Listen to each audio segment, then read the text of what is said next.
Welcome again to the big match. And today, for the first time this season, we can say welcome to our friends in Australia as well. And it's good to have you with us again, joining viewers from New Zealand and Hong Kong who already watch us this season.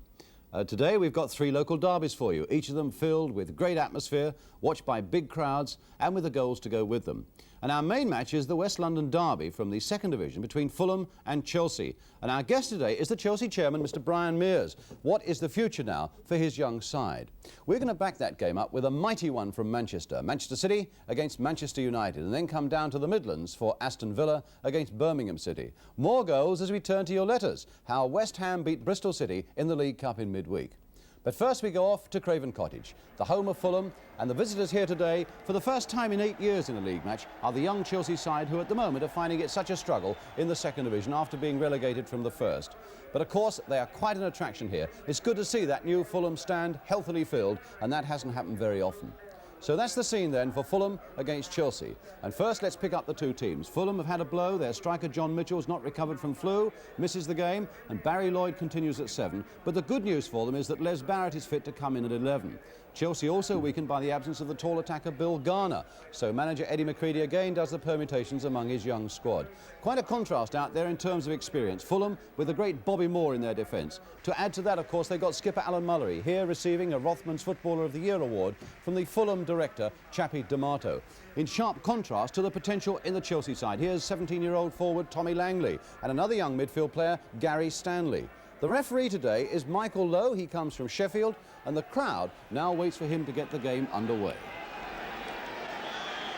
So Fulham in white and Chelsea in red get the game underway. Fulham attacking the goal to our right, a match that 4 hours ago looked as though it might not be played after a night and a morning of torrential rain. The Fulham ground staff were on the pitch, forking the ground as hard as they could, helped by their manager Alex Stock. But in the end, it was a drying wind and an hour or so of sunshine that made the game safe. First time these two sides have met in league action for something like 8 years, although they met, of course, a month ago in the Anglo-Scottish tournament when Fulham won by a goal to nil, scored by Alan Mullery. A penalty, who was on the ball there, but stopped by David Hay. Here's Hutchinson, one of the game's unluckiest footballers. And Bobby Moore, for once, not controlling that, but getting a second attempt and showing his customary coolness coming away and finding Mullery. The ball will stop and start a lot on this pitch. There are still puddles to be seen. A real test of skill. Mickey Droy, a nasty patch over in that corner there. That really was a bad patch this morning. They had to be heavily forked. A throw which Alan Slough will take for Fulham. And Les Barrett back in the side after a touch of flu. Not quite able to collect it. Bobby Moore to Les Strong. And there's John Dempsey.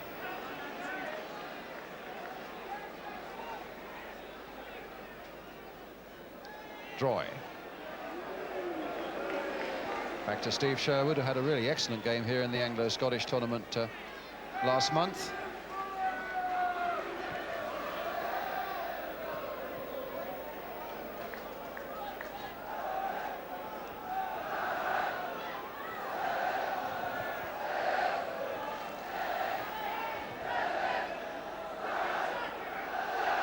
Hayes' header.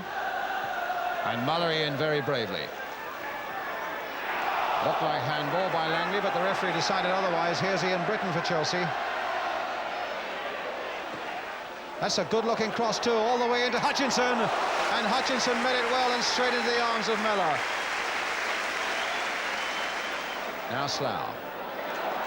Well, he got through something until Britton, who is fighting so hard for Chelsea. And now a challenge there by Droy, which the crowd didn't like. I confess that my eye had gone on with the ball, but there was a challenge by Droy on Mullery that the crowd didn't like, and neither did the referee.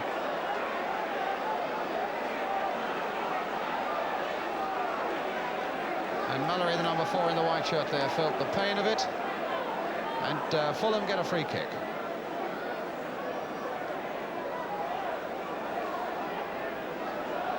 Bobby Moore will take the free kick. Referee Michael Lowe gets it underway. Howe is right up there with the header. Oh, and now Barrett! Oh, and he missed it. The first real clear chance of the afternoon. And as a free kick went swinging in and was headed back across that Chelsea 6-yard area. Barrett came hustling in and shot, if anything, a little wildly and wide. Aston again. Langley. Aston. Here's Strong for Fulham. Hayes header. Busby. Looking for an angle. Dempsey doing well with him, and he leaves it now for Conway. And now for Slough. And Harris right in there at the last, and David Hay, and that nearly spelled trouble for Chelsea. In the end, it was cool defence that got him out of the way, particularly from Ron Harris. But here's Cutbush now for Fulham. Hay getting it away. Mallory nodding it in again. Slough now to Barry Lloyd, and now for Alan Slough again. He couldn't pick himself up. It's not away yet. Now it is for Dempsey. A little bit of flurry of action there in that Chelsea penalty area. Ernie Howe thought about passing it back. Barrett. Stanley. Britton. Harris. Hutchinson. And again, Alan Slough spraying it out here towards Conway, but David Hay was there for Chelsea. Here's Cutbush. No shortage of action at the moment. The goalmouth incident's a bit sparse on the ground. Britain very nearly embarrassing Bobby Moore. A good atmosphere.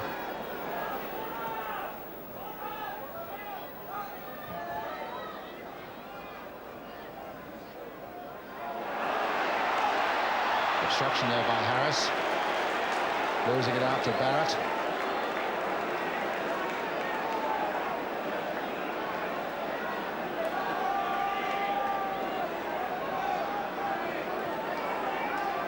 Rain now slanting into Fulham's faces as they come forward with this free kick. Barry Lloyd is going to take it. Curled towards Busby, who got the header in. Oh, and Ernie Howe was just off the mark. Nice slanting free kick there from Barry Lloyd. Busby got his head to it, so too did Ernie Howe, but he was just wide of the post.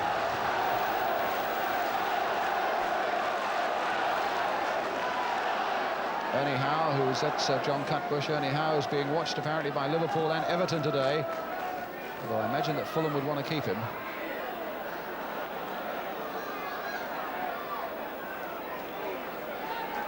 Dempsey. Mellor, who really has had very little to do.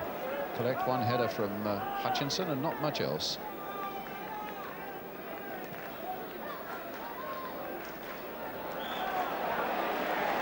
Pushing the back by Dempsey.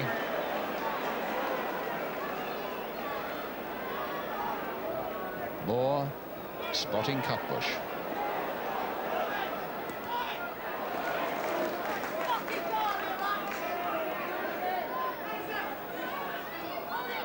Slough.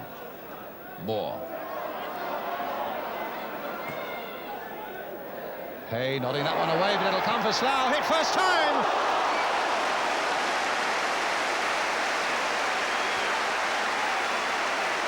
Slough, who's doing a tremendous job in the middle of the field, caught that beautifully on the volley.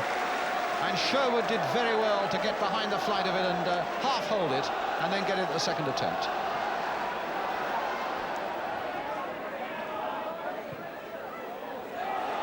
Langley all right. Well onside when that pass was made. And what a good shot! Always onside. Came inside the Fulham defender. And then let go with a minimum of backlift. Tremendous shot, just wide.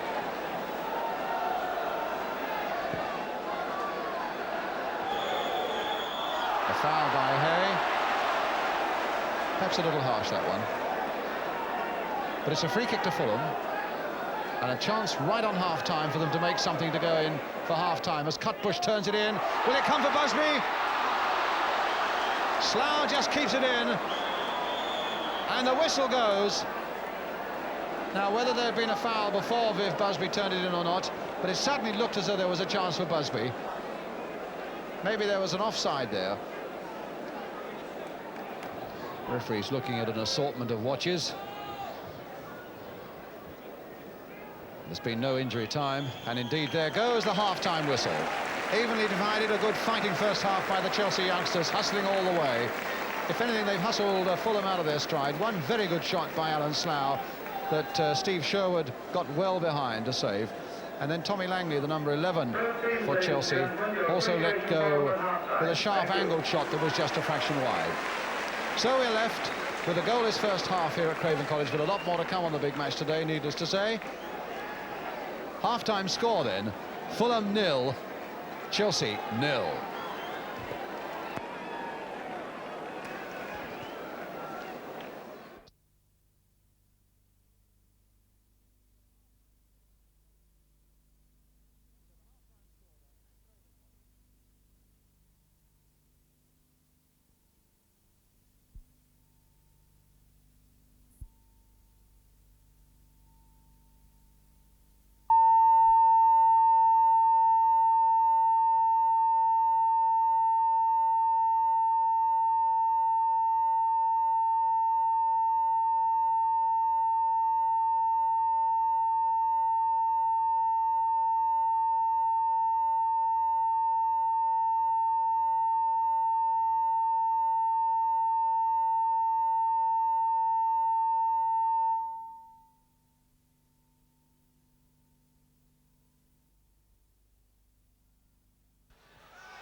Welcome back as Chelsea kick off this second half, attacking the goal to our right after a goalless first half.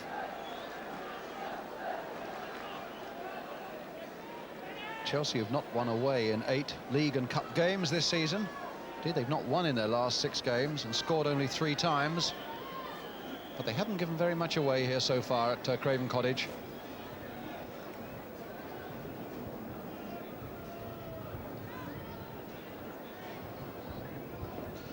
They're a very young side, learning all the time, and their skipper couldn't really be much younger.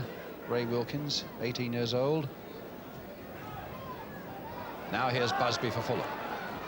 Trying to get Conway on his way, which he does. The cross, as they say, into space, and the space was there filled on that occasion by John Dempsey. A corner to Fulham. And Ernie Howe up again.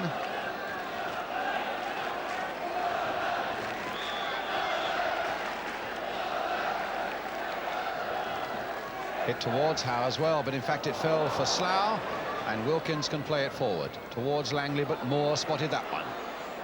He also spotted Conway in a lot of space over on the right. Inside for Cutbush. Well, they've, I think, probably messed that one up, or maybe not. Cutbush again. A draw is there. A throw to Fulham.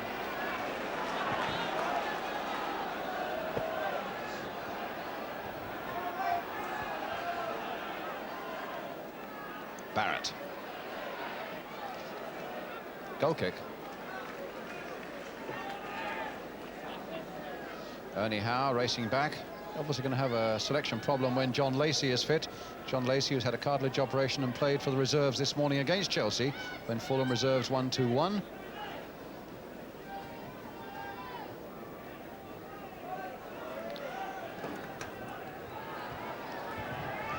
Yes, the wind very much in the face of Chelsea defenders now. That ball not really carrying to the halfway line even from Steve Sherwood, and here's Barrett. A free kick given away by Ian Britton. Mullery will take it, and again Ernie Howe is up. It's with Cutbush. Still with Cutbush. Barrett coming in there. Oh, and Slough missed his chance, but Howe didn't!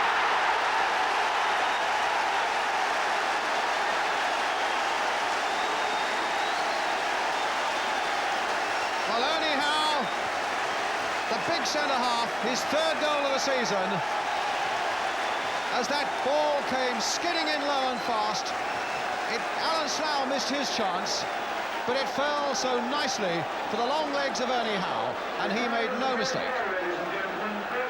Fulham 1, Chelsea 0. Scorer Ernie Howe. Well, that's got the Fulham fans going, and here's Mullery.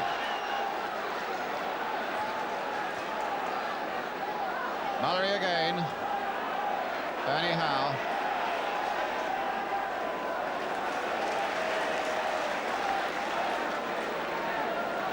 Just look at that breeze. I spoke about a blustery breeze, and that's a dangerous viewpoint, I would have thought. Linesman flagging. I think that must have been a push by Dempsey on Conway, a free kick to Fulham. Interesting position this, about 3 or 4 yards outside the Chelsea area. Mullery and Lloyd will try and work something.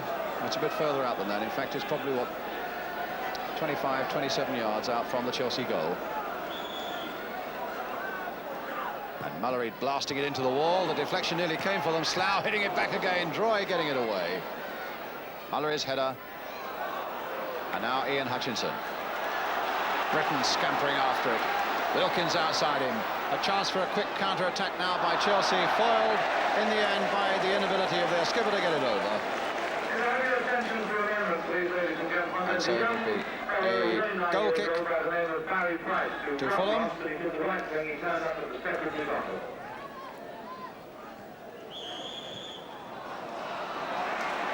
And Dempsey answering the referee back, which was a dangerous thing to do, and the referee thought about pursuing that with John Dempsey, but decided against it. The free kick given to Fulham, though. Dempsey watching Busby pretty closely. Mullery with the free kick. Cutbush has come up fairly late on the far side of that penalty area. And Bobby Moore's coming up behind Alan Mullery, but Mullery planting it in there, but straight at Ian Hutchinson. Les Strong. And he's given that one away to Basson. Nice ball to Ian Britton. That determined little run of his. Slough has come back at him. Into the path of Wilkins. Back again for Britton. Flicked in first time towards Hutchinson, and Mellor had to dive and punch that one away. Chelsea almost making something out of nothing there. A lovely little cross, though, by Britton with the outside of his boot. And Mellor punching it away as Hutchinson came in.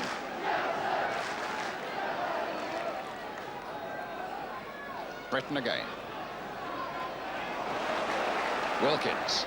Chelsea coming back a bit now, and again Mellor there. Oh, and he's lost it, and it looked as though he had his arms around Ian Hutchinson there, and he was a little lucky to get it a second time. Well, that looked like a penalty to me to Chelsea. Peter Mellor clearly with his arms around Ian Hutchinson, but the referee decided no penalty, and so it stays at Fulham 1, Chelsea 0. I think Fulham more than a little lucky to escape there.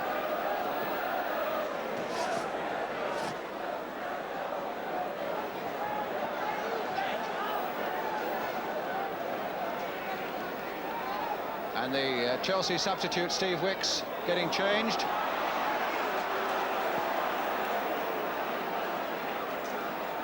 Big young defender, although I was told by the management just before the game that he might well be put on in an attacking position. Well, it's Chelsea goals that Chelsea need at the moment. Here's David Hay.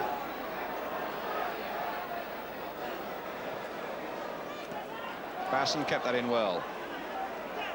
But it's a Fulham throw.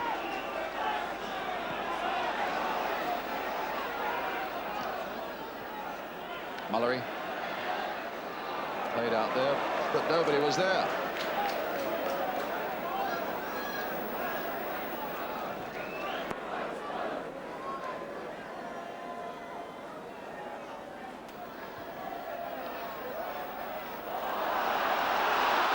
And away come Fulham again with Slough.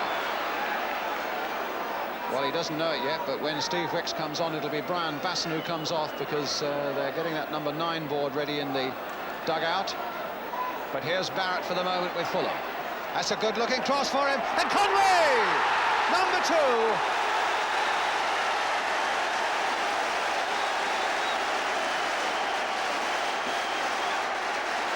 The second goal for Fulham. Les Barrett A fine winger, finding a fine cross, and Jimmy Conway was in there with his head. Steve Sherwood almost got it, but not quite. Fulham 2, Chelsea 0. Jimmy Conway the scorer, and Steve Wicks is now on. 59 minutes and 58 seconds. 6, 9, 5, 8. Thank you.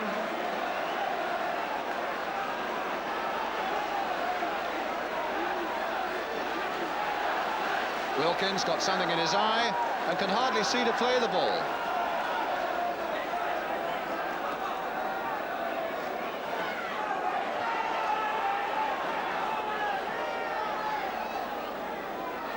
Britain.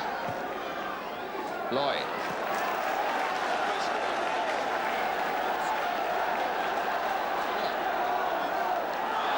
Barrett. A free kick to Chelsea. And in fact, the referee doing the job on Butch Wilkins, getting some mud out of his eye.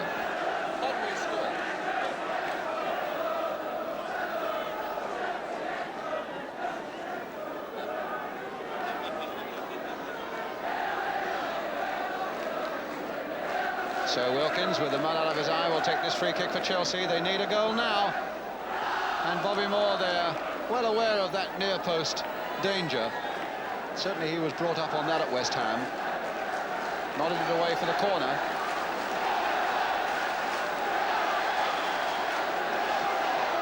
Wilkins with the corner. Wicks is right in there. Dempsey tried to get in there. Gary Stanley got in there. Oh my goodness, he nearly got it in there too, and Mellor saved it the second time as Hutchinson came roaring in.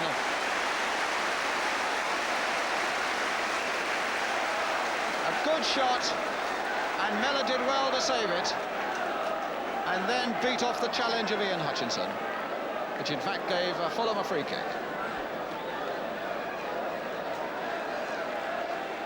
Game really burst to life now.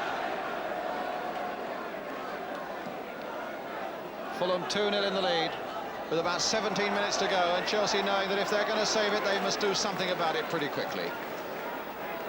Here's Hay. Britain.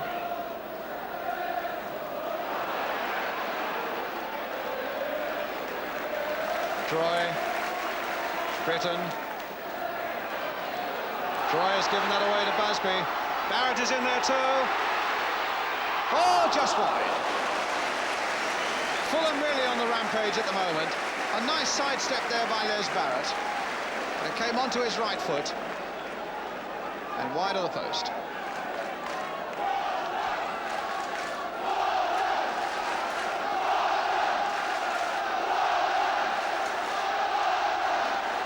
Ernie Howe back to Peter Mellor. Well, you'd have thought they'd be breathing a little more easily on that bench now. That's John Dowie, the substitute on the right, by the way. Alex Stock doing all the talking. To Harris. Britain again. To Stanley. Britain again. As he never stopped running. Wilkins. Crossed in again there to Wicks. He got the header in, and Mellor came out as Hutchinson and Droy went in. Push Mickey Droy up into a more attacking position again as a desperate last throw, Chelsea. Mallory, though, for Fulham. Hay missed that one, but no danger for Chelsea. Eddie McCready, a manager with quite a few problems on his hands.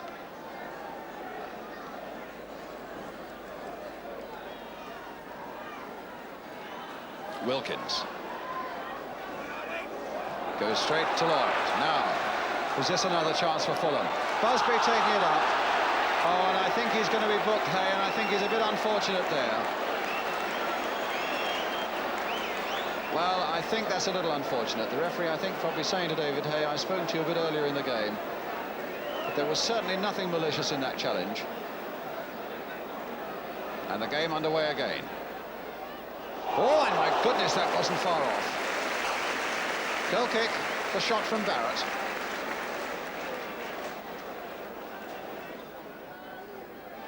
Troy going up there, trying to nod it on this time for Langley. Inside again for Mickey Droy. Well, he's got the strength enough, And he doesn't get a free kick, though. Bobby Moore now bringing it away for Fulham.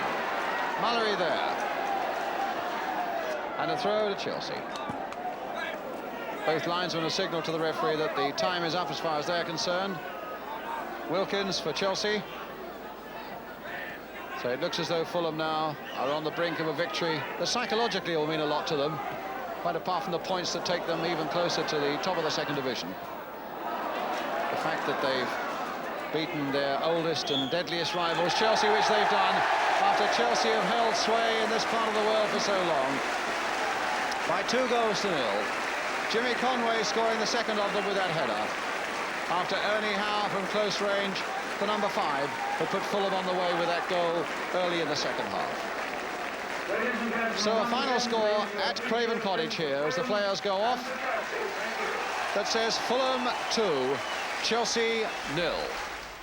So Chelsea in the end were well beaten without Fulham really playing at their best. But one point we must clear up: should Chelsea have had a penalty when the score was still only 1-0 to Fulham? Of course, it came in the second half when the ball came slanting into that Fulham penalty area. Peter Mellor in the Fulham goal dropped the ball, thought that Ian Hutchinson was going to get it, and then did that.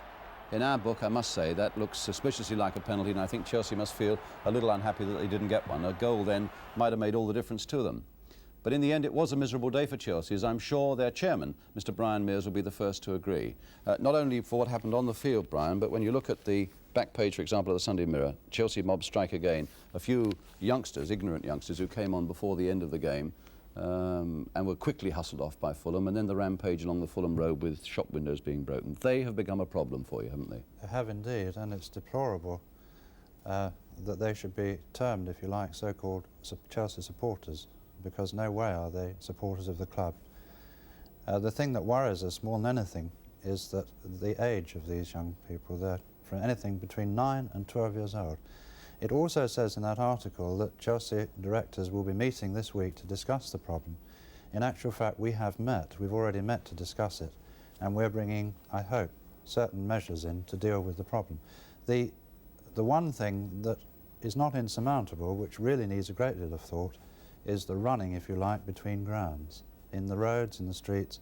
How we overcome that problem, I don't know, but there must be a way. What measures have you already got in mind, though?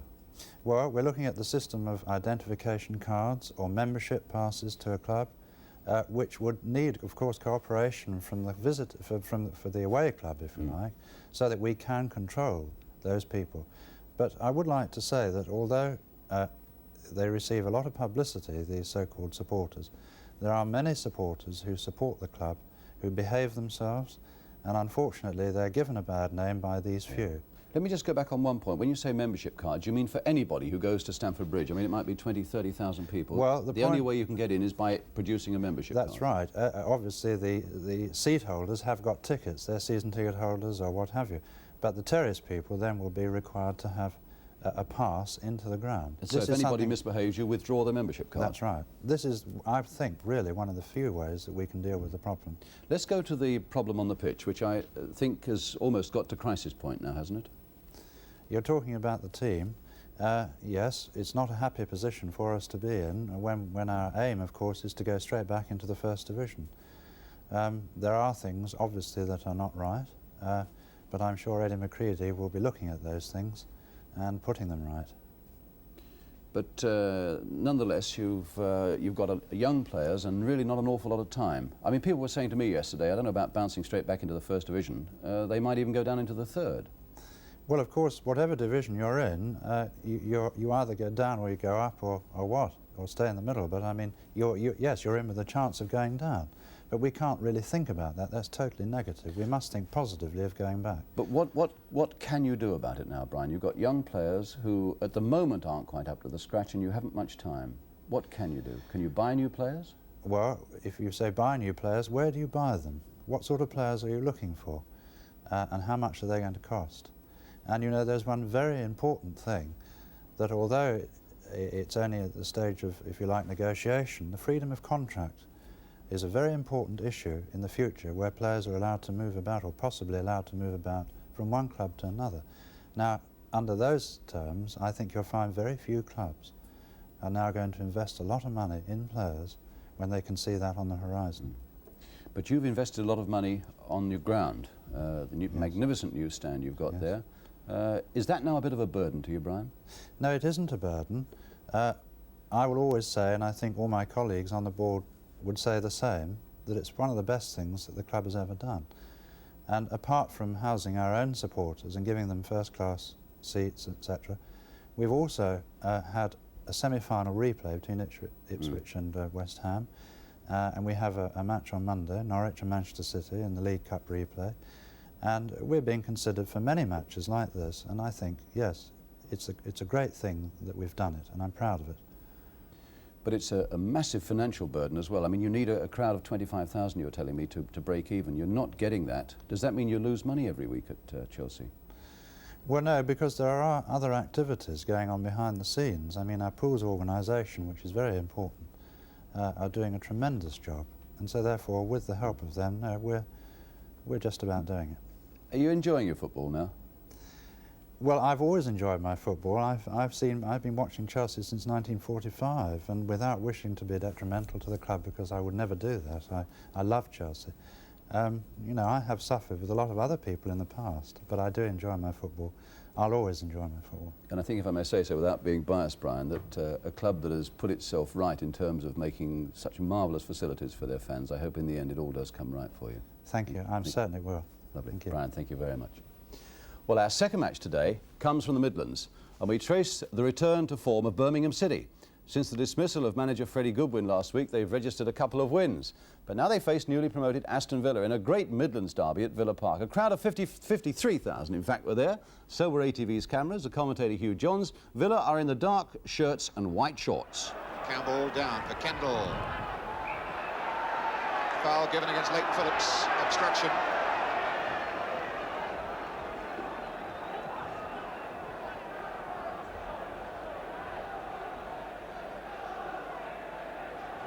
Villa drag everybody back.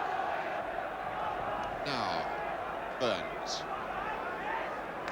The whole of the Villa side between Burns and the goal. Down for Hatton. Oh, Francis! Oh, there it is, 1-0, Trevor Francis. Some very sloppy defensive work by Aston Villa.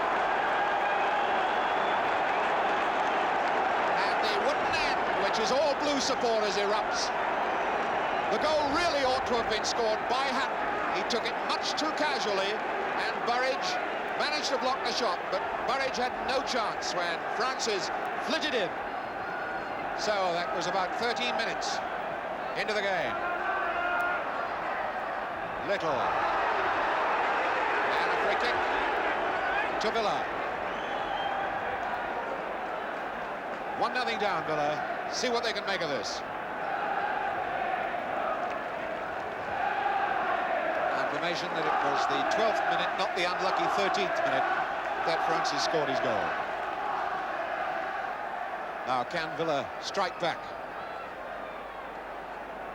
6 is Phillips, 10 Hamilton. And a good header from Nicol. Chris Nicol, so powerful on these set-piece moves. I think Peter Wythe had come back with Nicol just enough to prevent him getting a free head at the ball. But the big Irishman still made contact wide of the mark.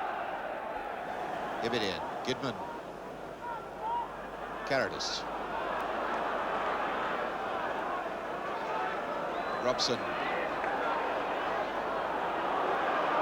As though he's going to try one. Oh, and he was not so very far away, was John Robson, as he exploded that one. A year ago, when he scored his only goal for Aston Villa, that was very nearly number 2. Brian Little. Hamilton now. Little up. Aitken tried to challenge, and Hibbett knocks it away. Nicol down, aiming for Gidman.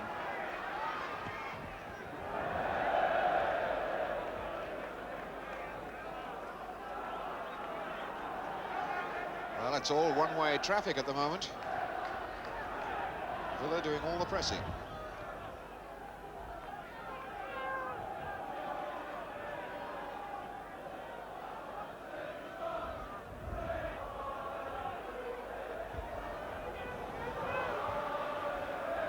Goodman aiming for Graydon. Little got his boot to it. Hibbett sliced it, but he got it clear. Nickel down for Goodman. Watt clattering in, knocks it off Hatton. So it's a Villa ball.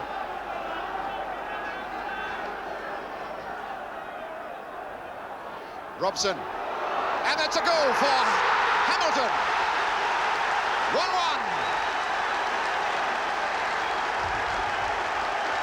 That was really a driving snapshot from Chico Hamilton. 1-1. Just over 6 minutes into the second half.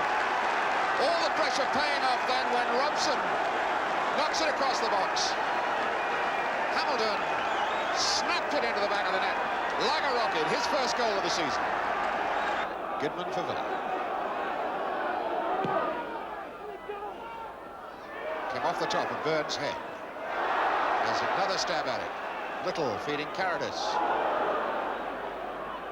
Pendry back for Watt. Nickel, good head. Pendry running clean through Goodman.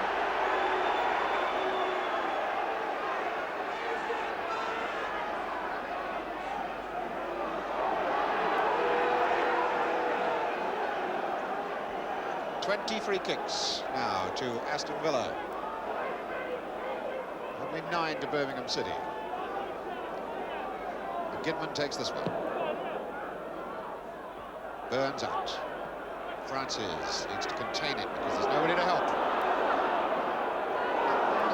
And Robson. Ooh, that was a bad one by Burns, and the spark starts to fly. Referee Lee has jumped straight into the middle of it. That one from Ken Burns, bringing the book from referee Lee.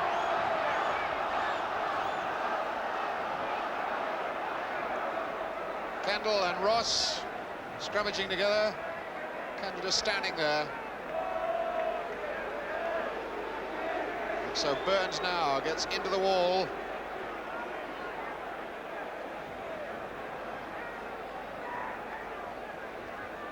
Robson has limped away out of the line of fire at the moment. Phillips over the ball, the Birmingham wall not 10 yards back. 5 men in the wall, so they've given some advantage. There's 6 going in the wall now. They must have given a man over advantage somewhere to Villa. Phillips, Graydon, straight into the wall.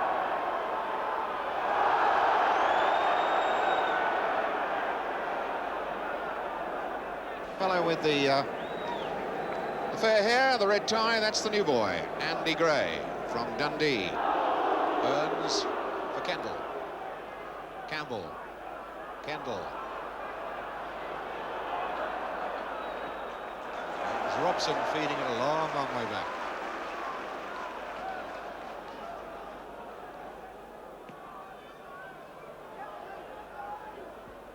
Good head, Carradus. Burns. Losing it to Little. There it is, 2-1. Brian Little's first goal of the season. 26 minutes into the second half. 2-1 Villa. Ken Burns, the man whose head is downcast because it was he really who gave it away. Had the ball. Then he lost it in the challenge with Little, and once Little had won it back again, Latchford had no chance. So Aston Villa won that by 2-1. And in that game also, and I'm sure you spotted it, one of the most violent tackles I think we've ever seen on the big match, perpetrated by Kenny Burns of Birmingham City, and this was the moment. As the Villa player comes through, John Robson, watch the blue and white shirted figure approaching him, and that is the most violent over-the-top tackle and a disgrace to the game, a total disregard for another professional. And Burns was a very, very lucky man not to have been sent off, and you can see how those Villa players were incensed by it. And I must say, any youngsters who are watching that programme, if ever you try to do that, I hope that you will be sent off by masters or youth club leaders, whoever's refereeing you, because you'd be a disgrace to the game if you tried it as well. Well, last week I raised the question of referees playing the advantage and asked for your views on it. That's in our letter spot, which we come to now. Mostly, I must say, it was in agreement that it's something that referees should strive to do more successfully. And indeed, referees I spoke to this week said that it's something that crops up in their conversations more than anything else. But a half a dozen of you wrote to chide me, to say that there's no such thing in the laws as an advantage law.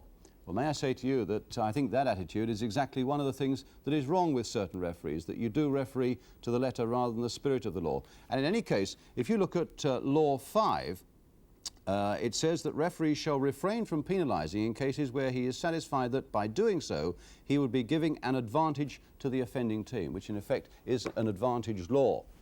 And when I did a referee's course, I was constantly told also that common sense is also a part of a referee's equipment. We should go on watching out for advantage being played properly. Liz McGowan of South Kensington in London has a go at me for not giving West Ham enough praise after their victory last week over Sheffield United. What a pity that we didn't have cameras, she said, at their League Cup replay against Bristol City this week. In fact, our colleagues from HTV did have a film camera at the game.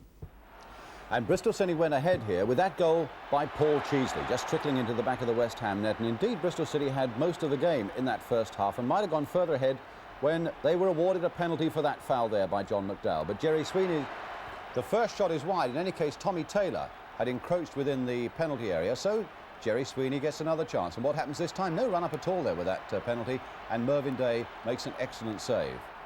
So that's the way it stayed till half-time. Bristol City leading by 1-0. And in fact, it was a very good reaction save by Mervyn Day, coming up now, in fact with his legs, that kept West Ham very much in the game. And then they began to get on the move. And here comes the West Ham equaliser now. Clyde Best finding Pat Holland. And as Holland tricks his fullback and puts in a cross, Trevor Brooking waiting at the far post, there to head it in. The ball just trickling into the goal to make it 1-1. The second West Ham goal was an absolute beauty. Here's Pat Holland again on the ball. And just look at this volley now from Clyde Best coming up. Right foot, whack, 2-1, and West Ham are in the lead at last. The third goal, good work again by Trevor Brooking, and Alan Taylor quickly on the scene. Bristol City 1, West Ham United 3. Well, a lot of football coming up this midweek, but let me just remind you of a couple of games that might have escaped your notice. On Wednesday night, Reading are staging a testimonial match for their long-serving trainer, Jimmy Wallbanks, and have got First Division leaders Queen's Park Rangers as attractive guests, Elm Park, 7:30. And also on Wednesday, Brighton and Hove Albion celebrate their 75th anniversary with a match against Stoke City at the Goldstone Ground, so 2 extra matches there for you to consider on Wednesday night. Our last match today is the big Manchester derby, Manchester City against Manchester United. 46,000 at Main Road to see it. The match was covered for us by Granada Television. The commentator is Gerald Sinstadt. Manchester City are in the lighter shirts and white shorts. Houston. Macari. Control let him down, and here's Bell. 5 men forward for Manchester City. Royal missed his kick altogether, and in goes McElroy, who is tripped. City lost a chance then as they broke with 5 men and Manchester United stretched.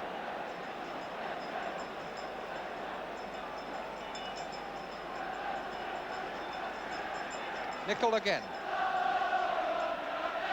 Watson. Marsh. Oakes. Marsh. Past Nicol. Stewart outside him. And balance now for the cross. Oakes header! A foot fast, beautifully set up move by Manchester City. Marsh to Stewart. Stewart the cross, and Oakes coming in unchallenged for a header just 6 inches wide. Doyle.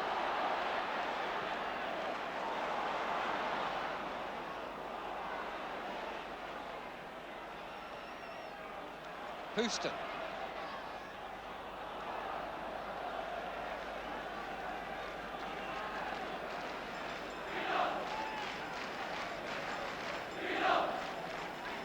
Kenny Clements.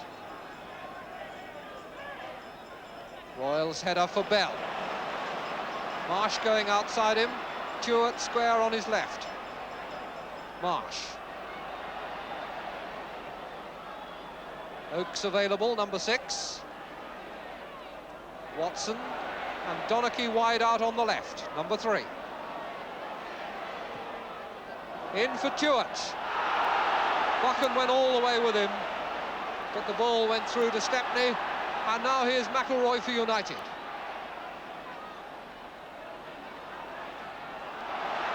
Sending Bell the wrong way, and now bringing in Houston. Houston's chip across, too close to Corrigan.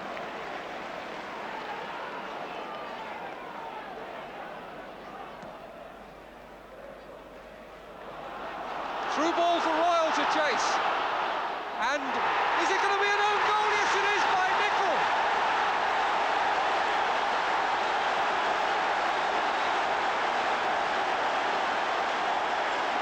What a disaster for the young fullback. The long punt downfield by Joe Corrigan, chased all the way by Royal. Greenough apparently not having the pace to stay with him, and the responsibility fell to Nicol, who tried to turn it back to Stepney and just lifted it over his goalkeeper's head. 20 minutes gone.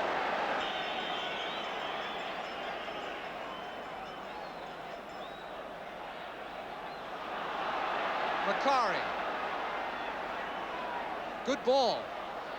Nice balance by Daly and a good turn, beaten down by Corrigan.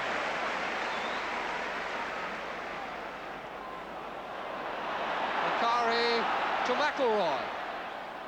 Pearson in a good position, taken away from him, but a shot by McCreary is in!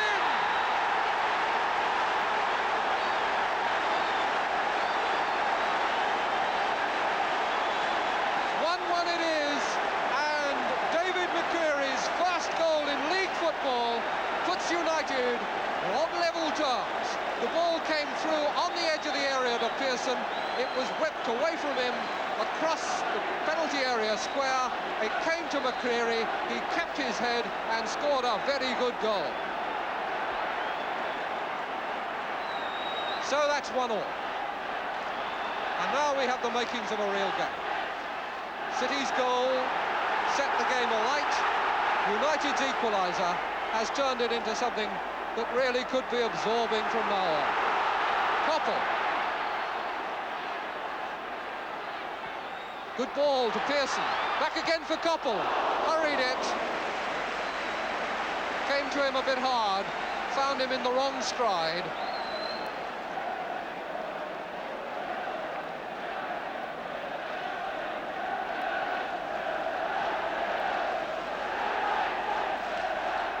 Header by Royal, it's falling for McElroy. Turned out for McCreary, back for Buchan. Adventuring well upfield, good cross too, headed away by Hartford. Asa Hartford got up well then in his own penalty area.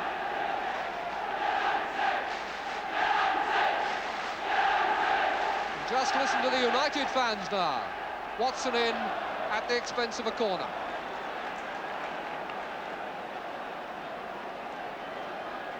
Half an hour gone. 1-1. And the evidence that United have been well in this game. This is their 4th corner. City yet to have one at all. And that's in! Lou Macari, I think, got the final touch.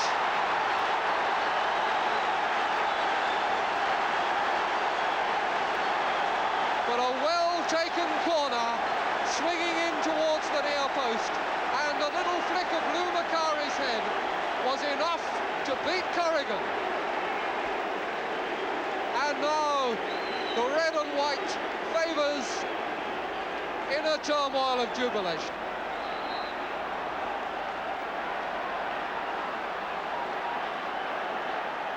So it's going to be a game of goals. Teams committed to attack. Hartford! And what a save! Hartford from 35 yards. Stepney flinging himself across his goal. 2 hands to it. Asa Hartford, a tremendous shot for a man not renowned for his scoring. Here comes the corner from Tuart. Doyle. Royal! 2-2! They've gone mad with goals!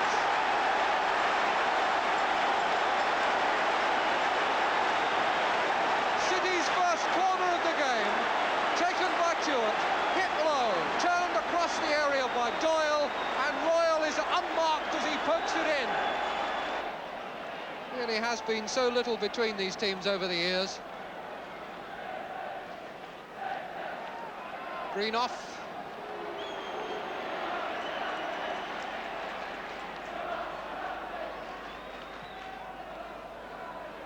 Stepney launching a long one on the wind.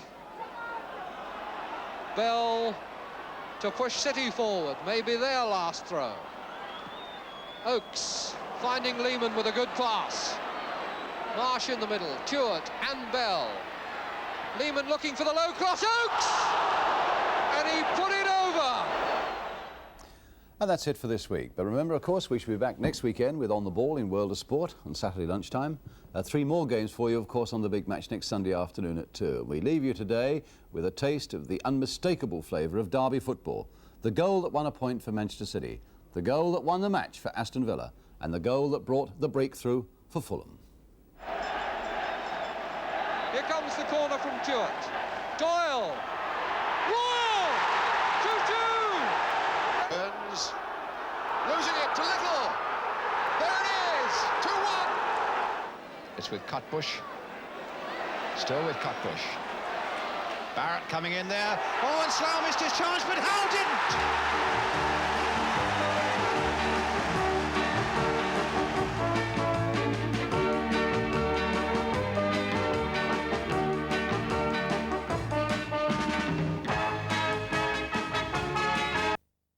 Realising that they might should be caught offside, Lewington had to hold the ball until they got back onside, and by then the chance of a quick break had gone. Franks sweeping it to this side of the field to young Hampson. Paul Garner's gone up forward. Kenworthy available. Garner.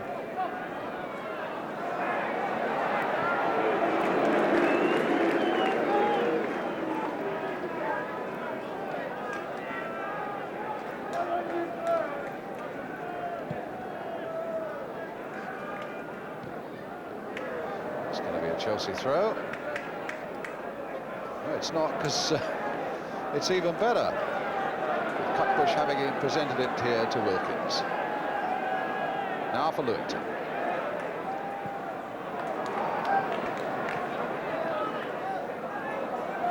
Game's gone off the boil just a little bit now. But Chelsea getting a throw. Ball coming off the Sheffield United player. Finiston. Now cannot get to that one before Kenworthy. Oh, it's a throw again to Chelsea. I wonder if they'll call Sparrow over. Yes, he's already beginning to move that way. But whether, yes, Gary Locke and Charlie Cook between them leaving it for Sparrow.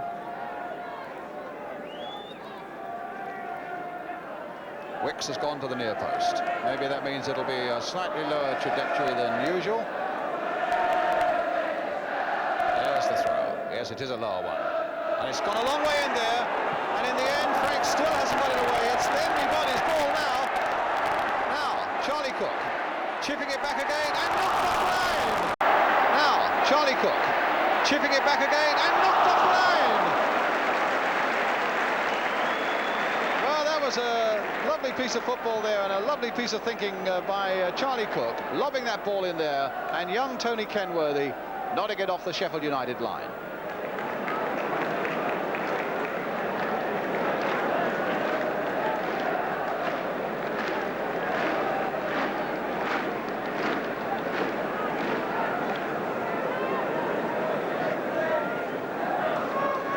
Calvert finding Cutbush.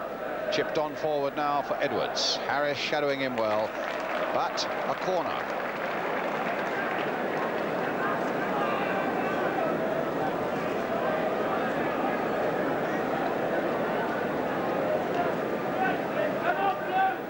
Frank's there again, and Finiston watching him.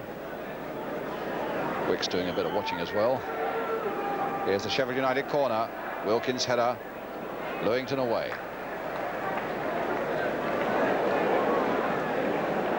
Last 5 minutes of the first half now. Chelsea leading by 2-0.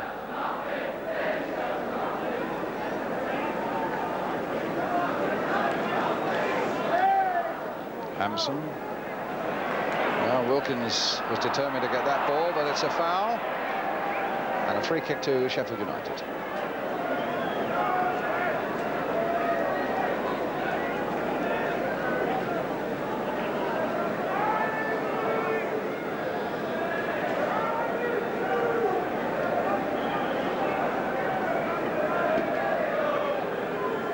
So Longhorn with the free kick. Hit in low again, and Lewington only half getting it away, but aiming to come out quickly and do something with a header. But Garner and then Harris, and now Franks stabbing it in there once more. Franks again. Harris is touched to Finiston.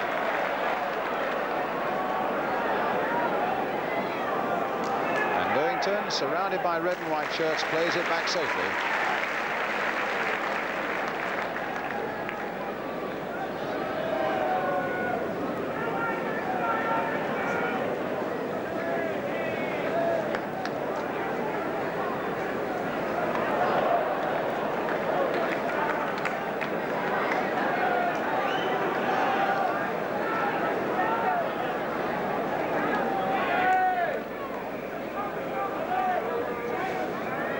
Britain.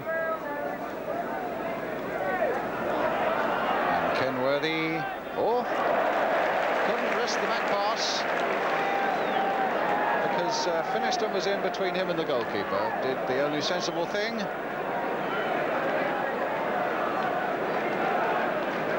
the number 6 then. It's Kenworthy. The number 10 is Hampson. Both teenagers in the Sheffield United side. Little chip in there by Britton. Cutbush getting it only as far as Wilkins. Britton now on the far side.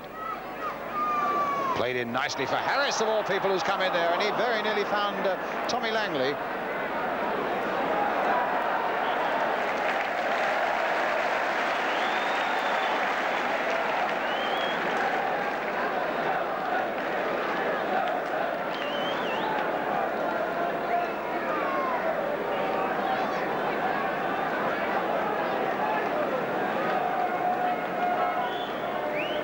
So here comes another Chelsea corner. Wicks, mighty jump. And that's not away yet. Harris is right in there. A backward header. Finished and fist away. Out of behind in the end for the corner. Well, a tremendous leap there by Finiston. And Brown somehow got it away. And they put it behind before Chelsea could get in the game. But the whistle had gone, and it's a free kick.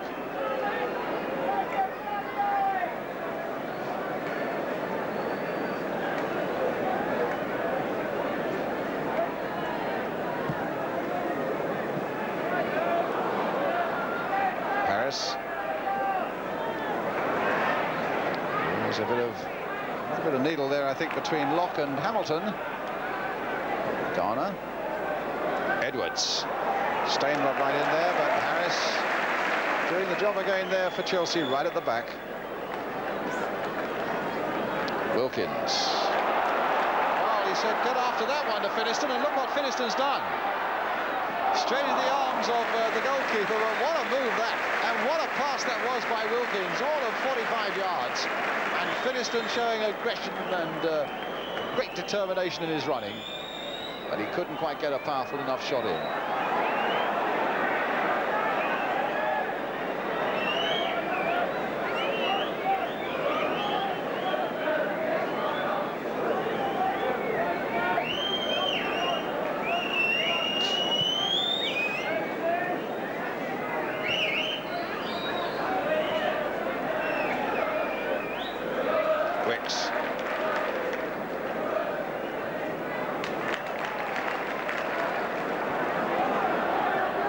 Into injury time now at the end of the first half. Chelsea 2 up and looking for another one. No, they won't get it before half-time as Tom Reynolds blows on half-time whistle.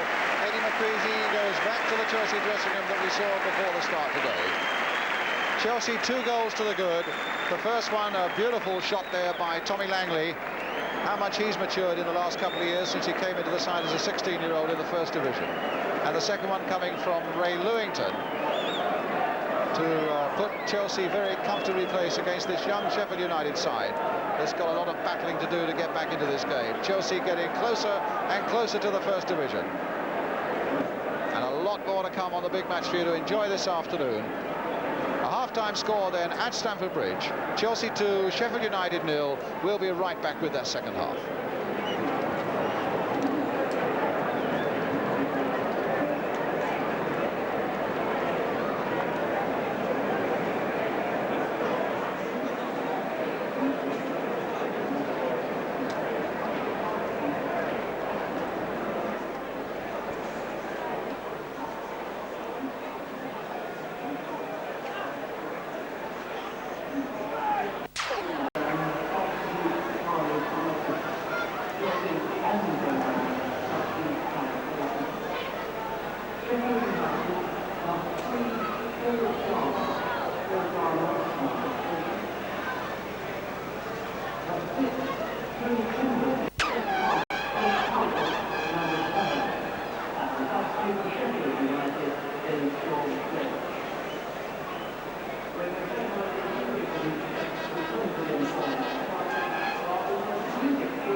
Yep, when they are.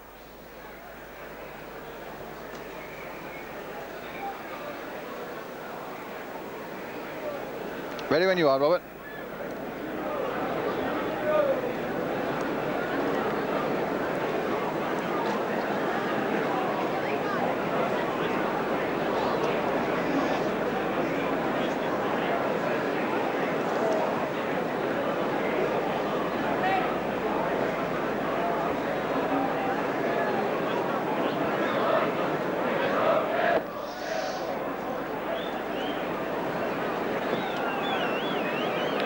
Chelsea wanted from the first half here, 2 up and well deserving it. The pressure going off them a little bit, and now they can start to play relaxed football. First, Tommy Langley scored his opening goal of the season, a beautiful shot on the turn after a Wicks header, and then Ray Lewington hit the second for Chelsea, deflected past Sheffield United goalkeeper Jim Brown, and it might have been 3 until Tony Kenworthy headed off the line, a chip from Charlie Cook.